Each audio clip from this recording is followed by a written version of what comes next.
Mungu, katika mlima huu uko wewe peke yako. Mungu, angalia mataifa wanaotukimbiza kwa nyuma, hawawezi kwa kuwa neno lako ndio upanga. Na si Mungu, tuko mbele yako kwa ajili ya kukuinua tu. Mungu, angalia mtumishi wako, niko mbele ya watu wako. Na mimi si kitu kabisa, hivyo ninashuka chini mavumbini ya kwamba mimi si kitu mbele ya madhabahu hii. Mimi ni nani hata ambaye nilikuwa mlevi, nilikuwa mzinzi, nilikuwa mchawi nikienda kwa waganga, lakini leo unalipa madhabahu yako kutangaza katika jina lako na nguvu zako. Kinywa changu kikafungwe, ndimi zangu zikafungwe. Vile ambavyo nililisi kwa wazazi wangu, Mungu, visiwe na thamani tena, ila nilisi baraka zako na neema yako. Mungu, naomba kanitumie tu mwanao, nisiwe mimi ila wewe, katika jina la Yesu, amen. Asante sana, nashukuru sana kwa tenzi ambazo zimeimbwa leo. Tenzi ambazo ziliimbwa leo, na hisi ni tenzi ambazo ziliimbwa tarehe 29 mwezi wa 5 mwaka 2022 wakati namkiri Yesu. Ni miaka mitatu sasa. Kwa leo ni Jumapili ya kwanza ambayo nilimkiri Yesu. Hii ni siku ya kwanza kabisa ambayo nilimkiri Yesu. Kwa hiyo leo nasherehekea sikukuu ya kuzaliwa upya. Bwana Yesu asifiwe sana. Nashukuru. Lakini somo langu linasema siku za mwisho ni siku za giza. Kwa nini ni siku za giza? Tunaposema giza ni kitu ambacho kwa macho ya kawaida hatuwezi kupata upenyo wa kuona mahali pale. Bwana Yesu asifiwe sana. Sasa giza linapokuwa linatanda, hakika huwezi kuona. Yule dada akashuhudia kwamba wakati anapitia katika changamoto, wakati alikuwa akiona chini anaona watu, anaona nashuka, akiona juu anapanda, lakini amekata tamaa, hajui atafanya nini. Zile ilikuwa ni giza, ilikuwa ni siku ya mwisho kwake, na shetani anakuja siku za mwisho. Ukisoma katika Biblia ile kitabu cha Mathayo mtakatifu sura 4, Yesu, Biblia inasema kwamba alichukuliwa na roho nyikani ili ajaribiwe. Siku 40, afunge siku 40, lakini mwisho akaona njaa, akataka kuanza kubadilisha mawe yao mikate. Akasema hapana, kwamba ilikuwa ni giza. Mwishoni ndipo giza linavyokujaga. Bwana, mimi nasema kwamba siku za mwisho ni siku za giza. Bwana Yesu asifiwe sana. Sasa ili tukajue hizi siku za mwisho ni siku za giza zimeelezwa katika kitabu gani, tukaangalia kitabu kimoja kinaitwa cha Sefania, ile sura ya kwanza. Kitabu cha Sefania, Agano la Kale. Kitabu cha Sefania sura ya kwanza, Agano la Kale. Kitabu cha Sefania sura ya kwanza, Agano la Kale.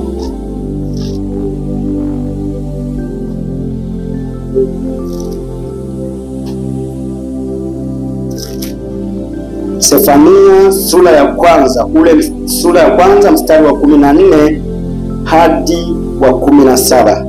Sijui umepafika mtumishi wa Mungu. Kitabu cha Sefania ni karibu na Agano Jipya, mwishoni vitabu vya manabii. Ukitoka Habakuki, mbele yake kuna Hagai. Nyuma yake kuna Habakuki. Ni Sefania sura ya 14. Sefania sura ya 14. Aliyeipata anaweza kumpatia sura ya kwanza mstari wa 14. Sura ya kwanza mstari wa 14. Sura ya kwanza mstari wa 14.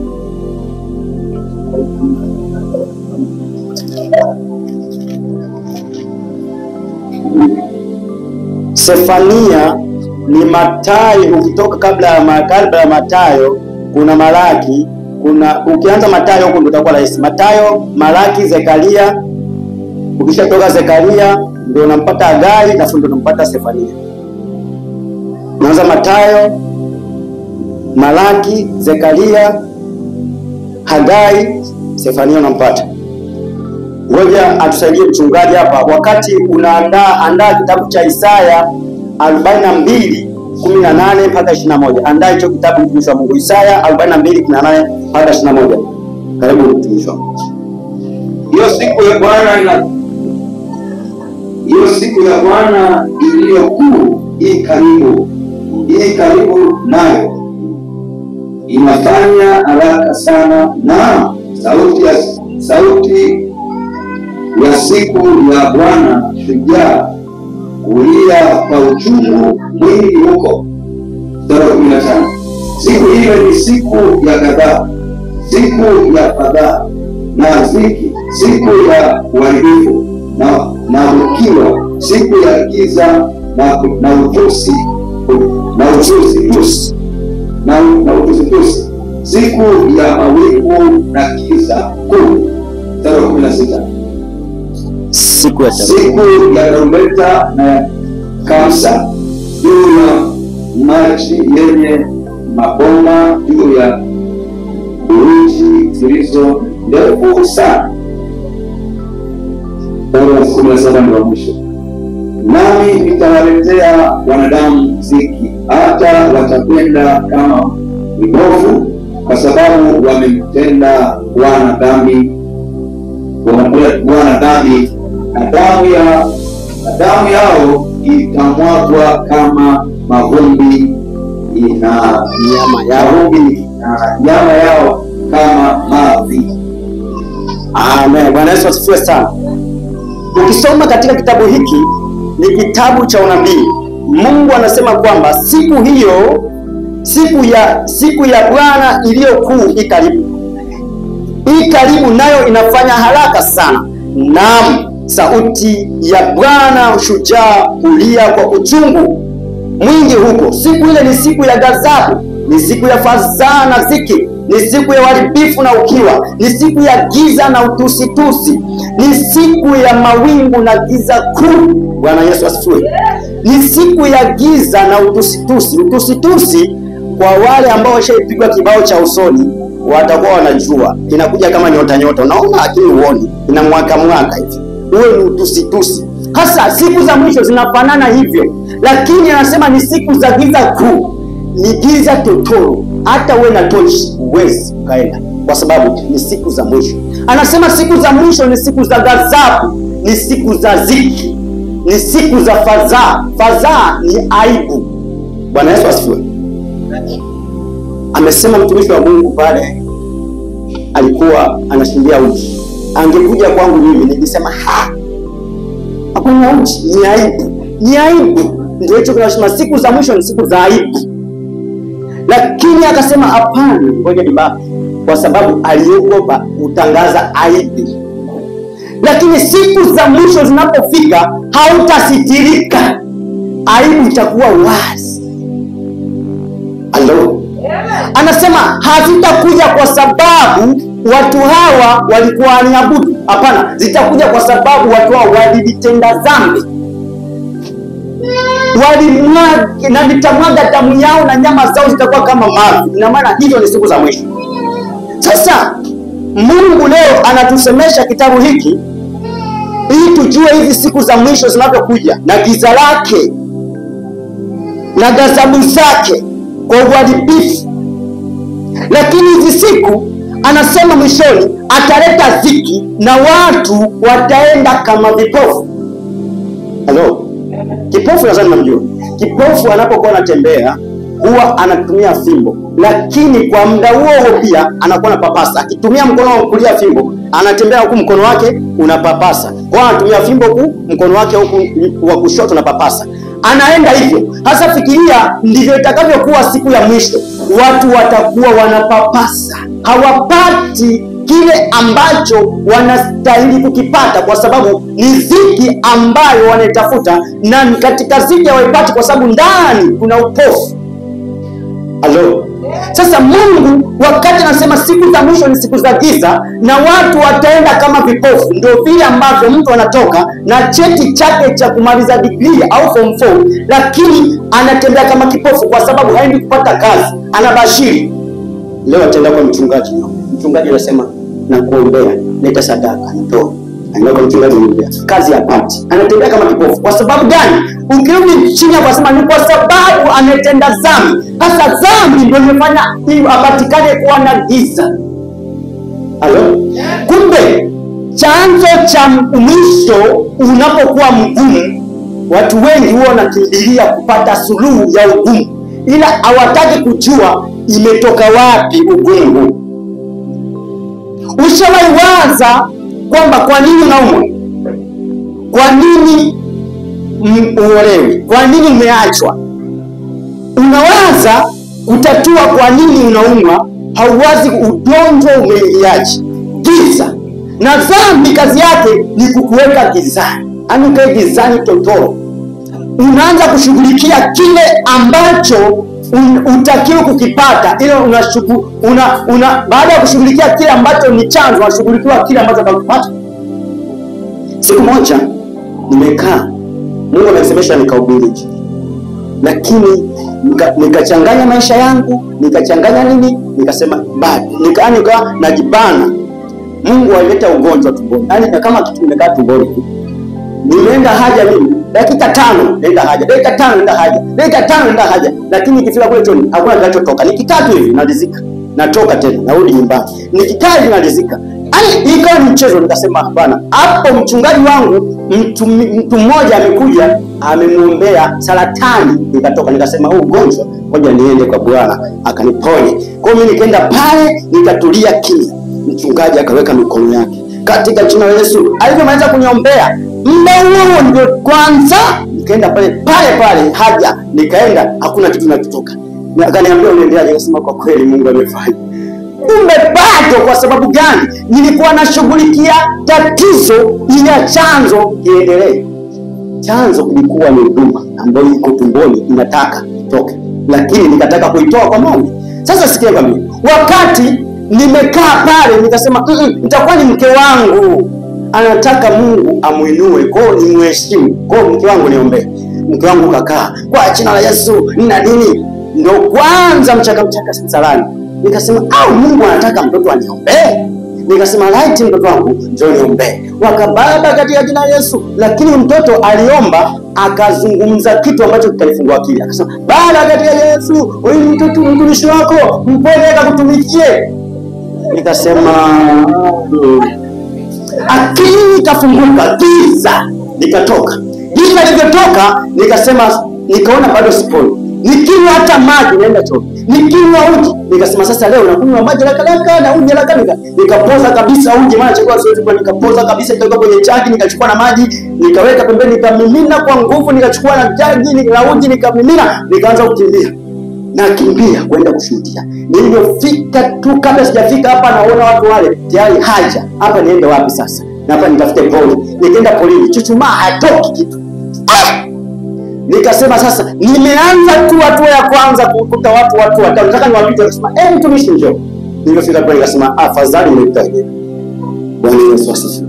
Mungu ameniambia 1 2 3 nirudi kuwashuhudia. Nimekaa pale kadri nusu saa tumbo linauma. Nikasema muujiza, giza imetoka.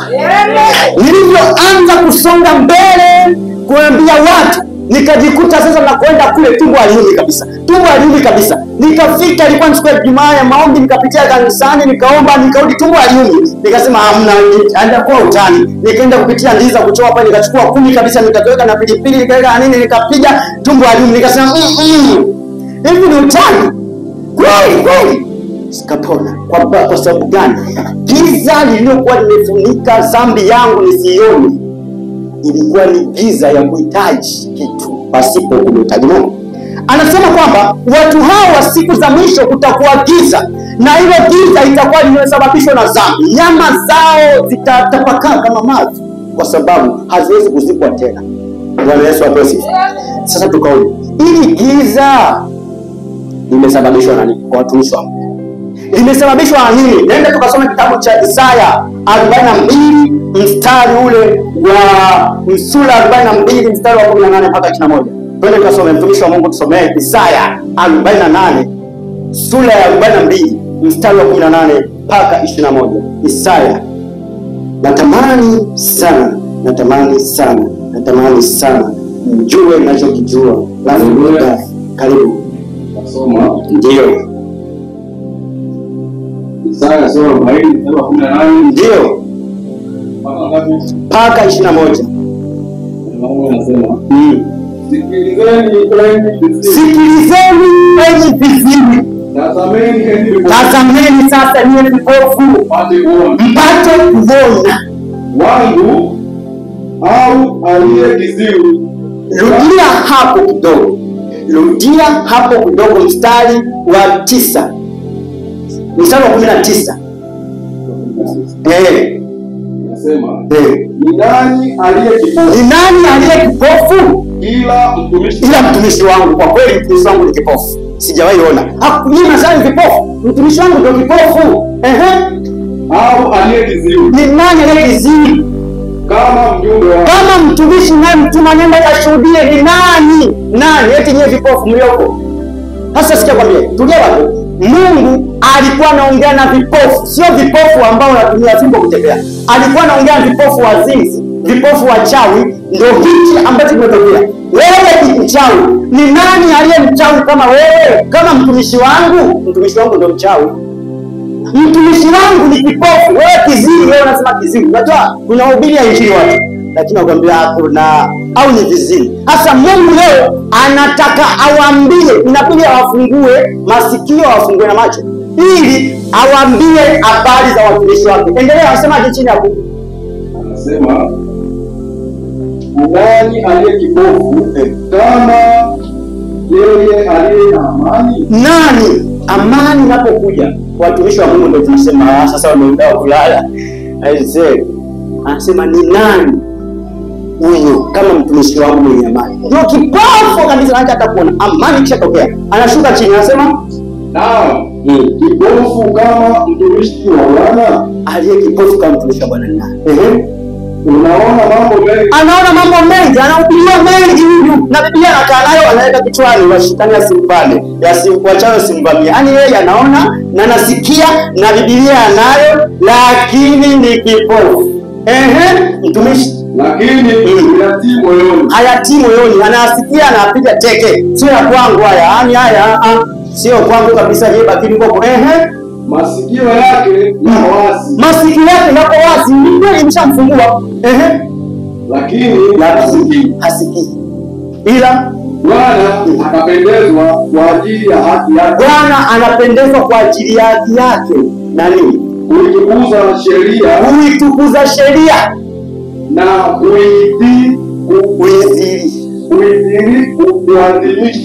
kuiadhimisha. Amen. Ishia hapo. Bwana Yesu asifiwe sana. Mungu aliwachukua walevi ambao sasa tunaona. Walevi wale wanajua siri za kanisa kuliko sisi tunavyojua. Kama walevi. Mimi ndio nashuhudia mtaani. Unakuta anakuambia kuna mchungaji fulani mbona anafanya hivi? Tundulia mama moja kwa mnokole kabisa. Sasa ni mlevi. Mungu amewafungua macho, amewafungua na masikio. Kwa kabla ya kuokoka kwanza wanaona. Usishangae, mimi kanisa la TAG nasema lilianza kwetu mwaka nimeingia kijiji kwetu pale mwaka 2000 kama sio 99. Ndio kanisa la kwanza tulipita. Mchungaji alikuwa haendi shamba. Mchungaji alikuwa oshi vyombo. Mchungaji alikuwa afui nguo. Mchungaji alikuwa aende kusanya kuni. Yote amekaa kwa maombi. Katika jina la Yesu, kwa waumini wanapishana. Wengine wameenda leo, wengine wameenda kesho. Wengine wameenda kesho kutwa, wengine wameenda week, wanapishana hivyo. Sasa Mungu akaona watumishi baada ya amani hiyo wamelala. Wako hoi vitandani. Haina haja ya kuendelea kuomba. Mungu akasema kwa jamani, nimeona watumishi wangu ile vipofu, nimewaona wale walio kule wameshajua watumishi wa Mungu. Wanapokuja hapa wanakuja hivi. Nguvu moja madhabahuni mmoja hivi. Anaita mchungaji yeye. Akisiku atamena atoka. Kwa sababu gani? Washaanza kujua wachungaji toka huko. Bwana Yesu asifiwe. Washaanza kuwaona wainjilisti toka huko. Ndio wale wakihubiri kesho wanakutana. Sisi dada. Usimjiste ni watu bila kanisani. Kwa naye akiokoka, Mungu atakamuokoa vipi? Atakuja Mungu hivi. Mungu anasema kwamba fungueni masikio nyinyi viziwi. Wameshafungua masikio. Wale taarifa zote hapa hata tukikaa tumetaka wanatujua ni tofauti na vijua. Wanakujua tofauti ambavyo wewe unajijua. Haleluya. Kwa sababu Mungu ameshafungua masikio, sio wale tena wa kuchukua kuni kupeleka kwa mchungaji, sio wale tena kuchukua sidi unga, sio wale tena wakija kanisa wanatatu. Tazameni nilivyo vyema nakupendeza, tukae pamoja, lakini hawakai, nakwambia hawakai pamoja. Kwa sababu gani? Hawa watu walifunguliwa masikio, wakija kwenye wokovu wanakaa hivi. Sasa Mungu anasema kwamba hawa watumishi wa Mungu ili wamefanya dhambi. Sasa tunaweza kusema watumishi wa Mungu ni mchungaji au mama mchungaji. Ni wewe, si ndio?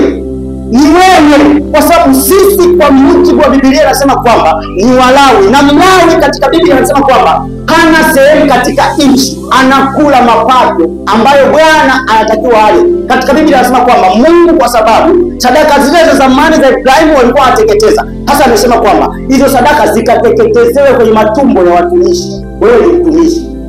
Sasa sadaka hizo haziji tena, au vile vipawa zamani ulikuwa ukiokoka kwa kuchukulia mtu wa heshima. Wanakuchukulia kwa kweli. Wanaweza kuchukulia kama inawezekana ni kuokoka. Ameacha dhambi, inawezekana. Lakini sasa ni kitu cha kawaida. Hata basi inaanza kuacha dhambi kwa sababu Mungu amewafungua masikio. Sasa ni kipi ambacho Mungu anataka kusema na hao watu watumishi wa leo, mimi na wewe? Anataka kusema na sisi nini ili wewe ukajijue kwamba Mungu anataka aseme nini na wewe? Twende tukasome katika kitabu cha Mathayo sura 25 mstari wa kwanza mpaka wa 13. Mathayo kitabu cha kwanza kabisa. Mathayo sura ya 13 sura ya 25 mstari wa kwanza hadi wa 13. Mathayo. Nasoma kwa mstari wa Yesu. Mathayo sura ya 25 kuanzia mstari wa kwanza. Ndipo ufalme wa mbinguni utakapofanana na wanawali 10 waliotwaa taa zao wakazichukua taa, wakatoka kwenda kumlaki bwana harusi. Watano wao walikuwa wapumbavu na watano wenye busara. Wamezichukua taa watu 10, kwamba hizi taa ni za mwenda kwa ajili ya kumlaki bwana harusi. Bwana Yesu asifiwe. Tufanye taa ni Biblia kwa leo. Kama una Biblia yako unapofuta kwa neno taa, andika ni Biblia. Wakachukua Biblia wote 10, wakaenda kanisani kwa ajili ya kumsubiri huyu bwana harusi, ni Yesu. Si ndio? Wote 10, wote 10. Fanya kanisa zima, wote wakachukua. Sasa hapa na watano wako huku, watano wako huku. Watu 10 wakachukua taa kwa ajili ya kwenda kumlaki bwana harusi. Lakini anasema kwamba lakini welevu au ambao wanasema je, kushuka chini. Uko umekaa hivyo hivyo. Anasema wale waliokuwa wapumbavu walichukua taa zao wasitwae na wale waliokuwa wapumbavu walichukua taa, walichukua Biblia, wasiachukue mafundisho ya Biblia. Endelea. Bali wale wenye busara walitoa mafuta katika vyombo vyao pamoja na taa zao. Ndio hata bwana harusi alipokawia wote wakasinzia usingizi. Ndio sasa 6. Lakini usiku wa manane pakawa na kelele. Haya bwana harusi, ngeni mwende kumlaki. Sasa 7. Mara wakaondoka wanawali wote wakatengeneza taa zao. Wale wapumbavu wakawaambia wenye busara, tupeni mafuta yenu kidogo, maana taa zetu zinazimika. Lakini wale wenye busara wakawajibu wakisema, sivyo, na hata tutosha sisi. Afadhali shikeni njia mwende wauzao tukajinunulie. Namba 10. Na hao walipokuwa wakienda kununua, bwana harusi akaja, nao waliokuwa tayari wakaingia pamoja naye harusini. Mlango ukafungwa. Halafu wakaja na wale wanawali wengine wakasema, Bwana, Bwana, tufungulie. Akajibu akasema, amini nawaambia, siwajui ninyi, basi kesheni, kwa sababu hamjui siku wala saa. Amen. Bwana Yesu asifiwe sana. Sikia, Biblia inasema kwamba wanawali wa 10 au wanawali, tuseme sio wanawake, wanawali Biblia imetafsiri kwamba ni watu waliookoka ambao walikuwa wanamjua Yesu, wanajua kanuni za Yesu kabisa. Lakini walipoenda katika kanisa au katika masubirio walipokuwa wamekubaliana, hapa ndio tutakutana bwana harusi, walitakiwa waende na taa, na kweli walichukua taa wote. Lakini wakiwa pale ikagundulika kwamba wale 5 wengine walikuwa hawana mafuta, lakini wengine wale walikuwa na mafuta tena ya akiba. Yaani mafuta yamejaa kwenye taa na akiba pembeni. Bwana asifiwe. Sasa wakati kelele ndo zinaanza, hiyo ilikuwa ni wakati wa manane, usiku wa giza. Ujue tunazungumzia kitu giza. Bwana asifiwe. Ilipokuwa giza, itabidi kwamba huyu mtu asione kwa macho, kwa sababu hataona, kwa sababu Biblia inasema hiyo ni giza kuu. Inabidi awe na taa. Sasa taa ndio itakayokutanisha wewe na bwana harusi. Lakini katika hali ya kawaida wameichukulia bwana harusi. Sasa ndio kelele zimeshaanza, kama tunasema tarumbeta linapigwa, jamani, haleluya jamani, bwana harusi anaingia. Wale ndio waweza kuchangamka sasa, wale nimesha ng'ombe wakati wa mnada, jamani, tutapata wapi mafuta? Wakasema hebu tuangalie hawa jamani, tusaidieni mafuta na si kidogo. Angalia walichoambia, jamani, haya mafuta yanatupisha sisi. Nendeni labda wa wauzaji mkajinunulie. Sasa sikia ngombe, ule wakati wa giza. Mimi jamani, yule dada amehubiri bila kujijua, aliyetoa ushuhuda. Akasema kwamba wakati anaangalia chini akashuka chini, akiangalia juu anapaa juu, ndiko msalaba huko. Sasa hawa watu waliangalia kwamba muda wote wako kanisani, muda wote wako msubiri Bwana, mtazamo wanajua kabisa hazina mafuta. Lakini wakasema mchungaji yuko ataniombea, akajua haina shida. Haina shida, na mchungaji yuko ataniombea. Haina shida mimi kuomba sana, kufunga, kufanya nini. Haina shida, mafuta si yako kwa mtu fulani. Haina shida tena kujitahidi kwenda kuhubiri. Kwani ina shida gani? Si fulani yuko anahubiri bwana, haina shida. Kwa hiyo wakawa na akiba ya mafuta ya wenzao, kwamba ikitokea tu Yesu hapa Biblia naenda kwa jamaa yangu. Na ndicho yule mama alikatazwa, akasema ukitazama wanadamu utapotea, nitazame mimi. Bwana Yesu asifiwe. Kumbe hao watu waliwatazama watu katika ile kanisa au katika sehemu ya kusubiria, kwamba haina haja asifikuwa ni mafuta kwa sababu si fulani nayo. Sasa tarumbeta imeshapigwa ndio wanaenda, Bwana tupe mafuta. Wasema jamani, sisi mafuta hatutosha. Ukisoma katika Biblia kile kitabu cha Wakorintho wa kwanza, Biblia inasema kwamba hii pale tulisoma kitabu cha Wakorintho wa kwanza sura ya 3 inasema kwamba lugha zitakoma, unabii utakoma, lakini upendo hauwezi kukoma. Kwa sababu gani? Leo hii mamangu nitakuombea kwa jina la Yesu, lakini ziko siku ambazo utahitaji wewe ndio uombee. Yeye Biblia inasema kwamba kila alitajaye jina la Bwana siku hizo ndio atakayeokoka. Anayehitaji sio anayetajiwa. Kwamba mafuta niliyokuwa nayo mimi yatanitosha mimi, mtoto wangu kwa sababu naye anajua akae na huyo jina lake. Ili mimi jina hili litaniokoa mimi tu siku hizo, sio nitamwongozwa kila mtumishi kwa siku hizo. Mtumishi mwenye imani, mtumishi wangu ataishi kwa imani, kwa sababu imani iliyo ndani yake ndio itakuwa itazaa matokeo ya kile anachokihitaji wakati huo. Bwana asifiwe.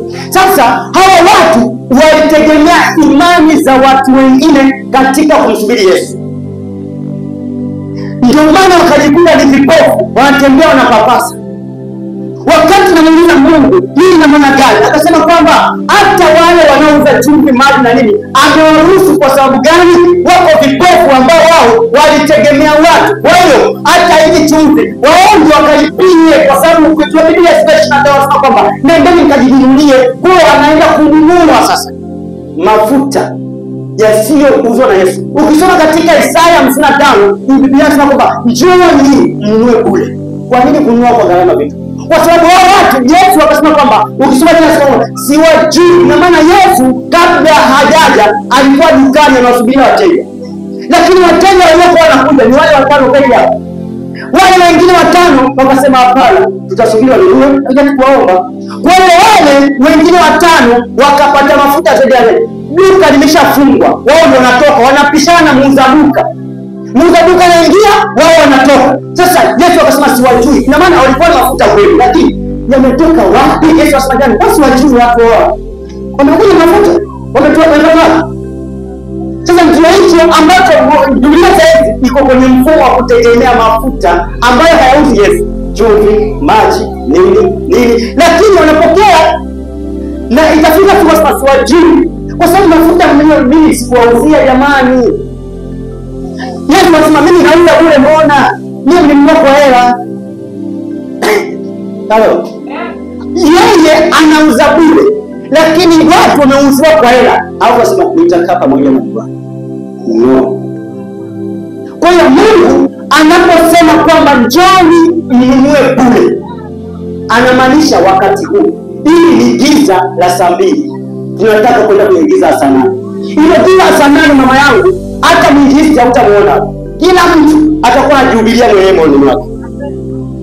Hautamuona kwa sababu nikategemea imani yako unayo. Wakati naokoka mwezi mmoja kabla au wiki moja, nilifunguliwa mbingu.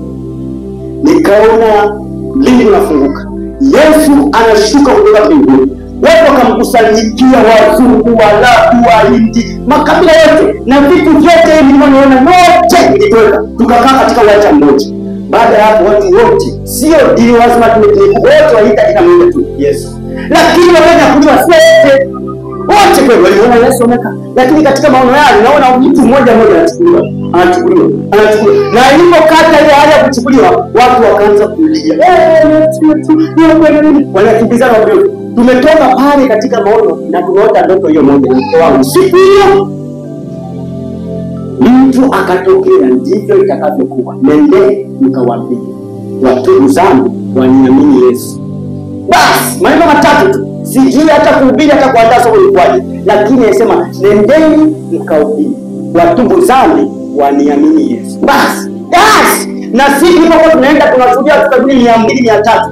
Tubuni zangu muamini Yesu. Tubuni zangu muamini Yesu. Basi ilikuwa tu habari ya tu. Sitaki sijui mimi umetoka kanisa gani, karibu kanisani kwetu. Ni tubuni zangu muamini Yesu. Na ndicho nilichokifanya. Kwa sababu gani? Mungu leo anauza mafuta bure. Mafuta ndicho kitu ambacho kitakachokutanisha na Yesu wakati huu. Kwa sababu gani? Hao watu wengine 5 waliona kwamba haya mafuta hata watapata hata kwa mchungaji, watapata kwa nabii, watapata kwa nani? Wao hawana haja kwa nani? Mama, samahani na kupole kwa sababu Mungu amefungua kinywa changu kwa ajili yako. Jana nilikwambia uko na huduma. Mungu anataka kupeleka viwango vya juu. Lakini hiyo huduma, madhabahu ndio imesimamia huduma yako. Na mimi nakwambia leo hii mbele ya umati huu, kama huduma yako unataka iende viwango vya kumtumikia Mungu, okoka. Basi nimaliza hapo. Kwa sababu gani? Narudia mara ya 3 kwa sababu Mungu amekuwa kinyasa. Na mimi nimekufuata jana kwa asili, lakini leo nimekufuata hadharani. Nakwambia hivi kwa sababu mafuta Mungu tayari anauza bure, na anataka watu ambao wataenda kununua bure.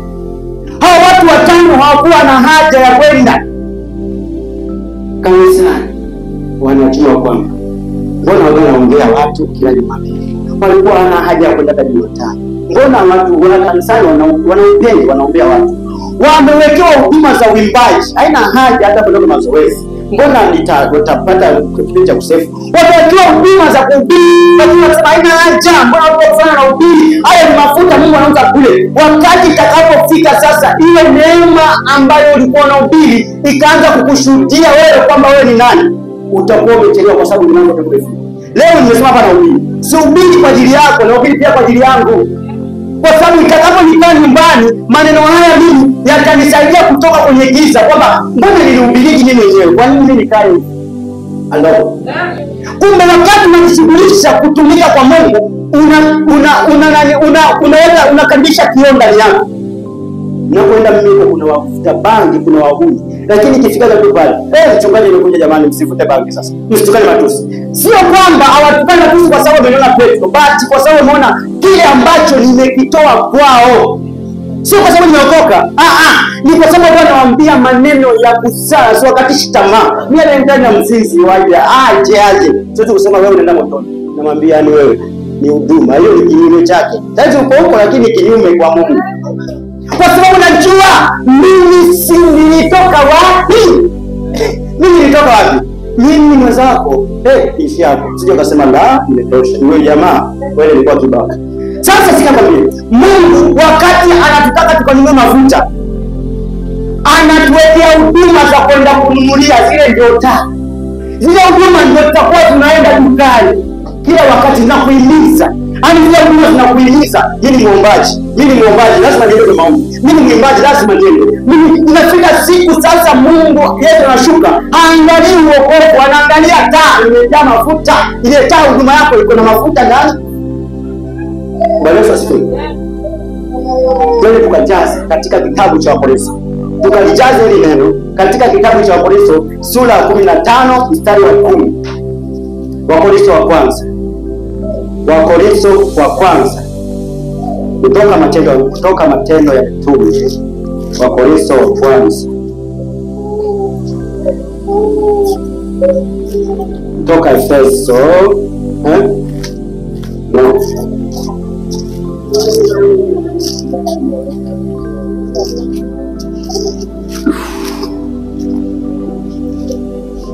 Kutoka kitabu cha Warumi.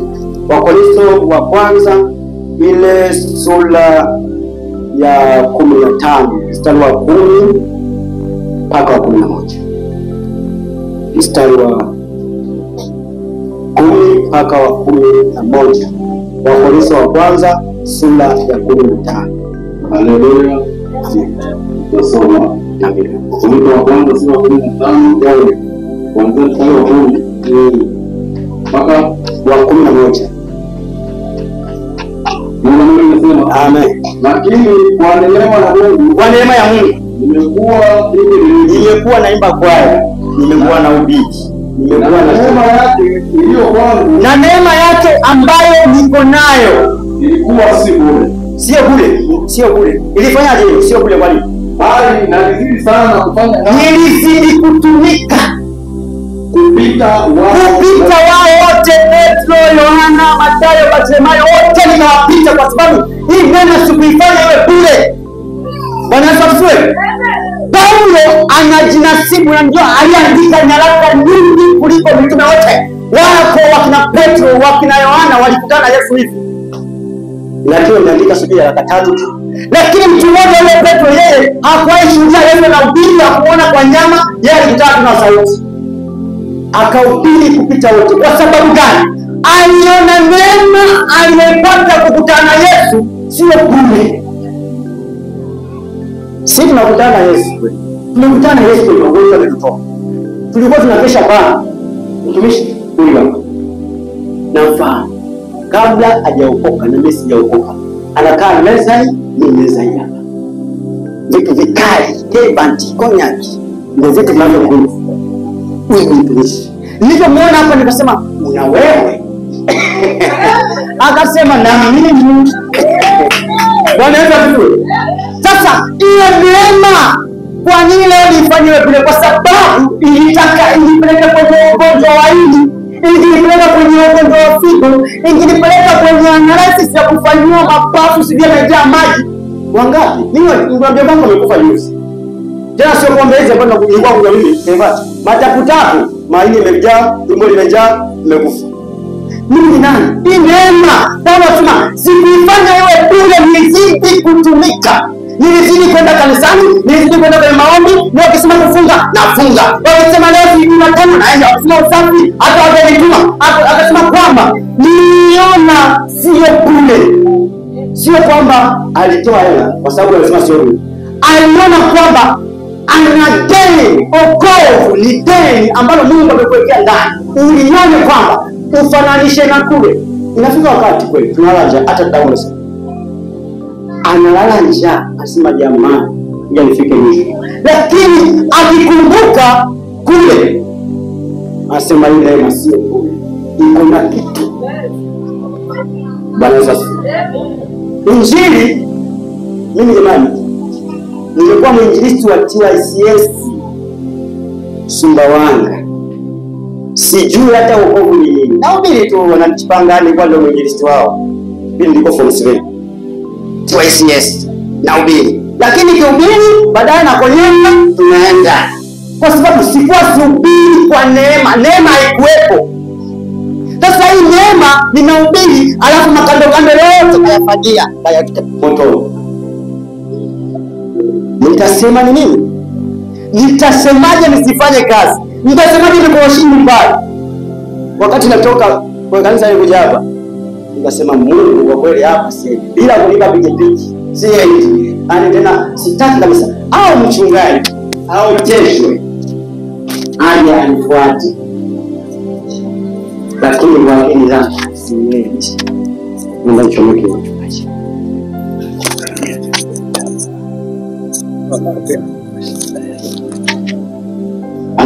Nikasema labda mchungaji aliyenifuati. Tena simwambii mtu yoyote. Kama ni Mungu basi aje mchungaji. Aje nyumbani kwangu, yani aje bwana, nimeambiwa na Mungu wewe ni mtumishi wangu. Twende. Hapo nitaenda. Otherwise Mungu ushushe pikipiki sisi mashariki magharibi. Kwa sababu hapa tu nilikuwa naenda ni mbali, alafu umeniongeza hatua nyingine mbali zaidi. Wewe Mungu na nini? Usiku Mungu akanikumbusha. Ninakunywa pombe, nimelewa, nimechakaa, niko chaka. Akanikumbusha jinsi ambavyo nilikuwa nafanya uovu. Akanikumbusha ambavyo usiku wachawi kwa ananilisha nywele, naamka nakuta kabisa kitu kimekaa chini. Na kunywa maji ya kitoki. Usiku ule nikasema hapana, Mungu basi ngoja nikanichanganye. Kama ni wewe Mungu najulikana. Hata kwa mtumishi wangu niliweka mtumishi wa kwanza. Aliniambia ni pepo, nikasema huyu pepo ngoja nimfuate huko kani pepo. Kama ni Freemason naenda huko, maana mimi nimekubali kwamba nimekufa katika ulimwengu huu wa mwili, sasa niko nimezaliwa upya. Nataka sasa niende nikatumike pasipo kindugumizi. Bwana Yesu asifiwe. Kwa sababu gani? Hii neema mimi sifanye kule toka awali. Inafika wakati unamwona Mungu yuko hapa, lakini hakujibu mambo yako, anataka ufanye kuja kwako. Unamwona kabisa yuko hapo, unaongelea kila siku, haona shida zangu, anaona lakini hazitendi, amekaa tu kwenye nini? Ana kwa sababu gani? Anataka uangalie kwanza ile neema uliyoipata ufananishe. Nikwambie ndugu yangu, mimi toka nimeokoka sijaenda hospitali. Sijawahi enda hospitali siku moja. Ni umwe nifanye, sijawahi enda. Sikwambii na wewe usiende, kwa sababu mimi najua niko tayari kufa. Hadi mimi ni mangu nimeshakufa. Na watoto wangu nimeshasema, nyie sio watoto wangu, nitajua yeye. Baba yenu ni Mungu. Kwa sababu aliniokoa akunipa kazi ya mikono, bado na kazi za Misri zile zile. Kwa hiyo sasa sitaweza kuchukua hata shilingi 10 yangu nikununulie pale. Siwezi. Nishakataa na sijawahi tahayarika. Kwa jina la Yesu kifua asubuhi kimepoa. Kwa sababu gani? Mimi niona ile neema sio kuja na sifanyi hivi kwa sababu najivuna, ila kwa sababu naona na mimi na msiba juu ya Mungu. Ndio kwa basi sasa nataka kwa Mungu. Kama kwa shina leo. Wiki hii yote nimekuja. Kaso ni Jumatano. Na nilibanwa sana. Natoka Mkoshini, naenda Uguruni, kutoka Uguruni na kuja hapa, nazunguka leo. Sasa bado nikaniona dawa. Siwezi. Nishakataa. Siwezi. Afa tumzike yaishe, kwa sababu mimi ni nani mbele zangu ya mtoto? Mimi ni nani mbele za Mungu? Kama ni Mungu amezamudia afe. Mimi sina huruma tena, ulimwengu ushatoka kabisa. Kwa sababu gani? Yuko mtu ambaye alikufa tayari. Sasa kama alikufa yeye Yesu, mimi ni nani nisife? Mimi ni nani nisife? Mimi ni nani? Yeye tuna nguvu zake kafa. Usishinde wewe kufa. Ukaanza kuhangaika. Unajua leo sijakuona mchungaji ananiombea, mimi basi wewe nitafuta mchungaji mwingine. Unapoteza muda, wewe utakufa tu hapo na tapeleka. Ndio siku za giza ambazo zimekuja, siku hizi za mwisho. Watu wanashindwa kujua kwamba labda kuko na sehemu nimekosea, wanaangalia kupata matokeo. Ndio Yesu anasema kwamba hizo siku za giza ni za utusitusi, mtu anama nyota nyingi. Haelewi. Ni siku za fadhaa, za aibu, ni siku za dhiki, yale ambao watajia kupata upati. Lakini Mungu anasema kwamba pamoja na yote atakayelitaja jina la Bwana ndio atakayetoka katika ile giza. Sio atakayetajiwa, atakayelitaja personally. Hiki kitu ni personal, sio group, sio organization, sio taasisi, personal. Kwamba mimi kwa jina la Yesu ili pepo liondoke, mimi kwa jina la Yesu uchumi sasa. Lakini hauondoki. Tulisoma katika kitabu cha Ufunuo wasema kwamba awe na ushuhuda, lakini kwamba amefanya nini, lakini sio hivi bure. Kuwe na kwa nini utoke katika ziki. Bwana Yesu asifiwe. Mungu wakati anamshughulisha kutafuta hili somo, nikamwambia Mungu, hivi ni somo kweli au umeniletea shetani ameleta mapicha picha? Nikaona katika ulimwengu wa leo mtu mbili mwenyewe, sio mtu mwingine, ninapokota ndoo hizo mbili, moja ni nyekundu na moja ni nyeusi, na zote zimefunikwa, ni ndogo, zimejaa maji. Ndoo nyekundu imewekwa katika baskeli na nyingine imewekwa katika baskeli, na zikokota na tembea kwenye makorongo, kwenye milima, kwenye makorongo, maji hayamwagiki hata mara moja. Nikamwambia Mungu, hiki ni nini? Akasema hii ndoo nyekundu ni agano la ndoa, kwa sababu Mungu anasema kwamba huu mwaka kanisa hili haipiti, lazima kuna mtu atafunga ndoa. Akasema kwamba tunamtumia ndoo nyeusi ambayo unaiona, hizi ni giza na ndani yake ndimo kuna baraka, kwa mbali nimeviona kwa sababu nimeficha, ni siri ya watakatifu. Nikamwona mtu mmoja anaitwa Riziki katika ile ndoo ndio alishika. Nikasema kumbe ile ndoo nyingine nyekundu. Nikamwona mama mmoja analalamika juu ya ndoo. Nasema kwa hiyo Mungu akanitafsiria kwamba huu mwaka anabariki kwa sababu ni siku za mwisho za kuteseka. Giza ambayo ulikuwa unaliona, madam tumemita Bwana wiki hii yote, madam tumesoma kwa jina la Bwana kwamba anaenda kuthibitika na nguvu yake na uweza wake. Inawezekana ukufunga na ukaona jambo la kawaida, lakini Mungu katika mafungo haya ametuheshimu na ameamua kushusha kile ambacho Mungu anataka tukiombe. Na leo hii naenda kuongezeni kwa maombi haya mawili makubwa, maombi matatu. Maombi la kwanza ni Mungu atufungue upofu ambao tumeweka katika huduma, awafungue na watumishi wengine wachungaji.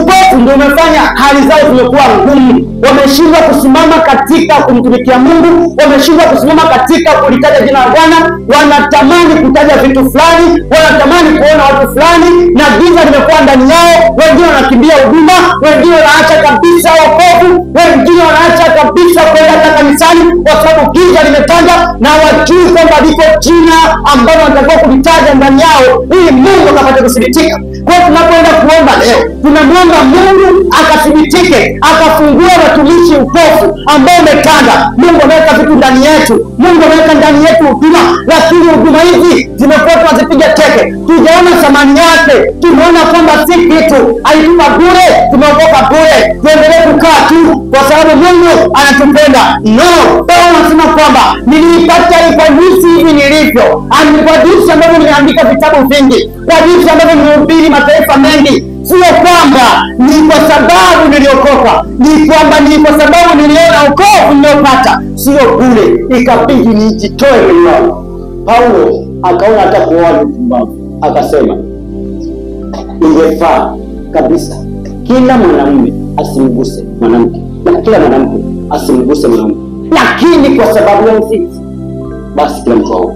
Lakini ningefaa kila mtu awe kama mimi. Haiwezekani Paulo, kwa sababu wewe mwenzetu ulijitoa vyote, sisi wenyewe tumejitoa nusu nusu. Huku tuko kwanza tunaangalia matembele na nyanya zitakauka, huku kwanza tunaangalia ni mandazi yetu asija karibika, huku kwanza wenzako sisi tunaangalia kuku wanakufa na mdonge kuku. Lakini wewe ndugu yetu, wewe ukuangalia hivyo vyote ukaona bora uende mwenyewe mzima mzima, kwa hata kutuona watoto. Wewe akiona mtoto asabarikiwa tu, lakini baraka zake asimani wewe usingezaa kabisa. Wewe ufe tu katika utumishi, kwa sababu aliona hiyo haya, akaona ingefaa kila mtu wewe kama mimi. Ifika wakati na tuone kwamba ingefaa watu wote wawe kama mimi, wahubiri kama mimi, waimbe kama mimi, washuhudie mtaani kama mimi. Ingefaa Sasa ni wakati wa kumwambia Mungu kwamba akafungue masikio yaliyokuwa yamezibwa, macho au vipofu ambao Mungu amewafungua macho wasituone tena, tunawazima kwa jina la Yesu.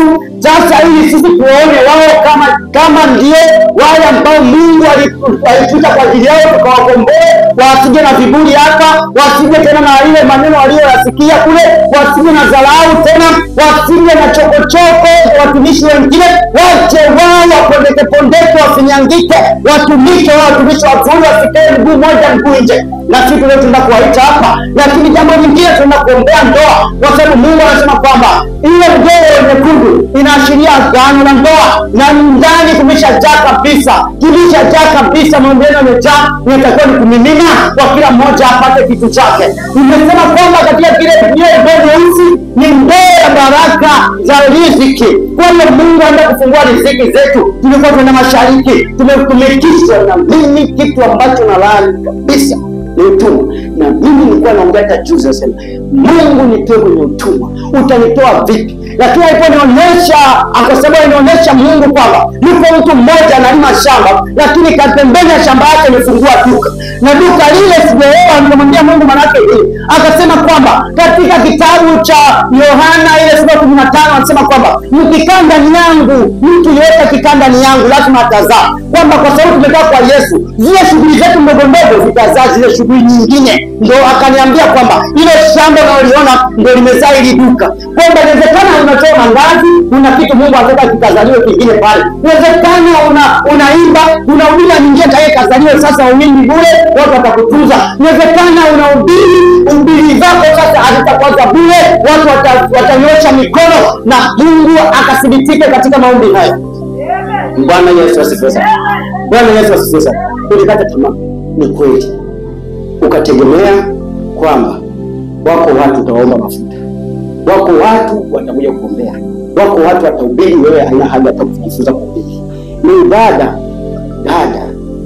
Rehema, nimwambia ndani yako kuna uinjilisti na uimbaji. Wakati ameona giza, nikasema hiyo giza unaliona sio giza la watu, ni ndani yako kuna uinjilisti na kuna uimbaji. Akasema ni kweli unavyosema, napenda sana kuimba, lakini kila nikiingia mlango wanasema hatukutaki wewe, tunakujua kabisa wewe unakutaki. Nikasema twende kwetu ukamwone Mungu wangu, kwa sababu kweli ndiko na mimi nimeona utukufu mpya, nimewika, nimebadilishwa. Na mimi nataka nitoe kwako haya maneno, haya asinirudie bure, kwamba madam umekuingia katika hii nyumba hawezi kutoka bure. Mungu ametoa mikoroshini, uniongeza hatua kufika hapa, sio bure. Na wewe sio bure, haijalishi unatoka karibu unatoka mbali, sio bure. Ukasimame kabisa.